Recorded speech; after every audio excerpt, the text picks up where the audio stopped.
Welcome to 99 TV నేను లక్ష్మి. తెలంగాణ రాజకీయాలలో ఓ కొత్త చర్చ చెలరేగింది. వర్గం ఒక్కటే కమ్మ, కానీ వారి దిశలిప్పుడు పూర్తిగా విభిన్నం. కమ్మ నాయకులు మాత్రం కాంగ్రెస్ వైపు కదిలిపోతుంటే ఓటర్లు మాత్రం బీఆర్ఎస్ వైపు జారిపోతున్న పరిస్థితి. జూబ్లీహిల్స్ బై ఎలక్షన్స్ తో మొదలైన ఈ చర్చ ఇప్పుడు రాష్ట్ర వ్యాప్త మూడ్ గా మారిపోయింది. నేతలు ఫ్రేమ్ మాత్రమే చూస్తుంటే ఓటర్లు ఫ్యూచర్ చూస్తున్నారు. ఈ టాక్ పొలిటికల్ వేదికలన్నీ కూడా వేడెక్కిస్తోంది. తెలంగాణ రాజకీయాలలో కమ్మ వర్గం ఎప్పుడూ కూడా వ్యూహాత్మకమే. ఎక్కడ పాలన స్థిరంగా ఉంటుందో, అభివృద్ధి కొనసాగుతుందో అక్కడే వాళ్ల మద్దతు. ఈసారి ఆ వర్గ మూడు గులాబీ పార్టీ వైపు జారిపోతున్న సీన్ కనిపిస్తోంది. ముఖ్యంగా కుకట్పల్లి, జూబ్లీహిల్స్, మాదాపూర్ వంటి భాగాలలో మధ్యతరగతి ఓటర్లు స్పష్టంగా మాట్లాడుకుంటున్నది ఒక్కటే: బీఆర్ఎస్ పాలన. బిజినెస్ కి అనుకూలం, పెట్టుబడులకు భద్రం, వర్క్ కంఫర్ట్ ఎక్కువ, వర్ణం కంటే వర్క్ ముఖ్యం అని ఈ వర్గం నిర్ణయించినట్లుగా గ్రౌండ్ వాయిస్ అయితే చెబుతోంది. కేటీఆర్, హరీష్ రావు లాంటి లీడర్ల టెక్నోక్రాట్ ఇమేజ్ ఈ ఓవర్ బేస్ లో భరోసా పెంచింది. పాలనంటే కేవలం రాజకీయ స్లోగన్ కాదు, వ్యాపార వాతావరణం, భద్రత, చరిత్ర అని ఈ వర్గం నమ్ముతోంది.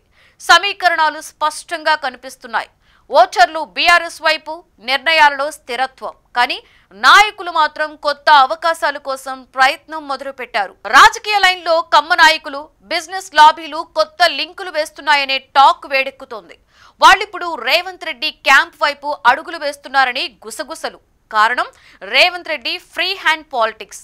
నిధులు కేటాయింపు, రియల్ ఎస్టేట్ డీలింగ్స్, ప్రాజెక్టు లేఅవుట్లలో స్వేచ్ఛా శైలి, కొత్త కమిషన్ అవకాశాలు, కొత్త మద్దతుల ఊహలతో నేతల లైన్ మారుతోంది. కానీ ఓటర్లు మాత్రం మేము పాత అనుభవంతో ఓటేస్తాం, ఫేవర్స్తో కాదు అని అంటున్నారట.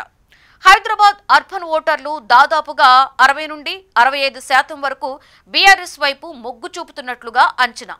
ఈ వర్గంలో majority real estate, IT, infra రంగాలలో ఉన్నవారే. పొలిటికల్ రివెంజ్ కంటే పాలసీ కంఫర్ట్ ముఖ్యమని భావిస్తున్నారు. ఇక నాయకుల గేమ్ వేరు. వాళ్లకు రాజకీయ వేదికలలో రివార్డ్, రికగ్నైజేషన్, లెక్కలు ముఖ్యం. ఓటర్ల అసలైన మూడ్ పట్టించుకునే పరిస్థితే లేదు. జూబ్లీహిల్స్ ఫలితం కేవలం ఒక సీటు నిర్ణయం కాదు. ఈ ఫలితం 2029 తెలంగాణ రాజకీయ మ్యాప్ ను మార్చే అవకాశం ఉంది. ఓటర్లు గెలిపిస్తే పార్టీ బలపడుతుంది. కానీ ఓటర్ల నమ్మకం లేకపోతే నేతల లాబీలు పడగొడతాయి. కమ్మ వర్గం ఇప్పుడు స్పష్టంగా చెబుతోంది, మాకు రివెంజ్ కాదు, స్టెబిలిటీ కావాలి. ఇదే కారణంగా జూబ్లీహిల్స్ 3 బీఆర్ఎస్ వైపే జారుతున్న సీన్ అయితే కనిపిస్తోంది. కమ్మ ఓటర్లు బీఆర్ఎస్ పాలనలో భద్రతను చూశారు.